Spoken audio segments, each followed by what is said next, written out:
Sekjen Partai Gerindra Ahmad Muzani merespon terkait isu bergabungnya paslon nomor urut 1 dan 3 jika pemilihan presiden mendatang terjadi 2 putaran.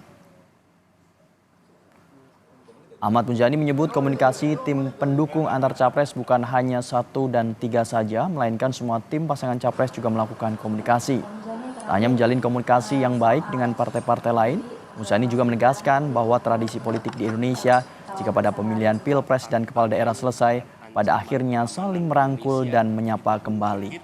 Ahmad Muzani menyebut manuver yang dilakukan antara kubu Anies dan Ganjar merupakan hal yang biasa dilakukan oleh masing-masing kubu. Yang utama bagi berjalan bukan hanya 1 dan 3.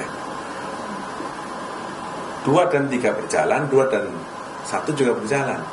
Saya misalnya berhubungan baik dengan semua partai koalisi yang ada di koalisi 1 dan koalisi 3. Hanya komunikasi antara 1 dan 3 sesuatu yang biasa-biasa saja, dan kami mengamati itu sebagai sebuah komunikasi politik yang juga dilakukan oleh semua kekuatan, termasuk oleh kami.